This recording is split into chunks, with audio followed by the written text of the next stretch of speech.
Vadodara Ahmedabad express way પર chemical ભરેલું tanker પલટ્યું, વાહનોની અવરજવર પર અસર. અમદાવાદ વડોદરા એક્સપ્રેસ વે પર વડોદરાથી અમદાવાદ જઈ રહેલું કેમિકલ ભરેલું ટેન્કર અચાનક રેલિંગ તોડી ઊંડા ખાડામાં ખાબક્યું હતું. ટેન્કરમાં બ્લાસ્ટ થતા કેમિકલ હવામાં પ્રસરતા ધુમાડાના ગોટે ગોટા ઉડ્યા હતા. 2 કિલોમીટર સુધી એક્સપ્રેસ વેમાં વિઝિબિલિટી ઘટી ગઈ હતી. ફાયર, પોલીસ સહિતની ઇમરજન્સી ટીમે ટેન્કર ચાલકને હોસ્પિટલ ખસેડી આગ પર કાબુ મેળવવાના પ્રયાસ હાથ ધર્યા હતા.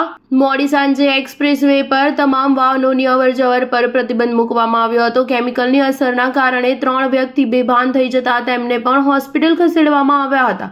આ સિવાય 4 ગામના લોકોનું સ્થળાંતર કરવામાં આવ્યું હતું. અમદાવાદ વડોદરા એક્સપ્રેસ વે પર મંગળવારે સાંજે વડોદરાથી અમદાવાદ તરફ જઈ રહેલી લેન પર એક કેમિકલ ભરેલું ટેન્કર એકાએક રેલિંગ તોડી નીચે ઊંડા ખાડામાં ખાબક્યું હતું. ટેન્કરમાં બ્લાસ્ટ થતા કોઈ કેમિકલ લીક થયું હતું. પરિણામે આગની સાથે એક્સપ્રેસ વે પર ધુમાડાના ગોટે ગોટા ઉડવા લાગ્યા હતા. અકસ્માતની જાણ થતાં fire brigade, police, highway emergency patrolling સહિતની ટીમ તાત્કાલિક દોડી આવી હતી. ટેન્કર ચાલકની ઈજાઓ પહોંચી હોવાથી તેને ટેન્કરમાંથી બહાર કાઢીને નડિયાદ સિવિલ હોસ્પિટલમાં સારવાર માટે ખસેડવામાં આવ્યો હતો. ધુમાડાના કારણે એક્સપ્રેસ વે પર 2 કિલોમીટર સુધી વિઝિબિલિટી ઘટી ગઈ હતી. ફાયરની ટીમે પાણીનો મારો ચલાવી આગને કાબૂમાં લેવાના પ્રયત્ન હાથ ધર્યા હતા. જો કે મોડી સાંજે વાહનોની અવરજવર માટે એક્સપ્રેસ વે પર સંપૂર્ણ પ્રતિબંધ મુકાયો હતો. કેમિકલયુક્ત ધુમાડો મરીડા ગામ, સલુણા, ખુશાલપુરા, વાંટા વિસ્તારમાં, નડિયાદ રિંગ રોડના કેટલાક વિસ્તારમાં અને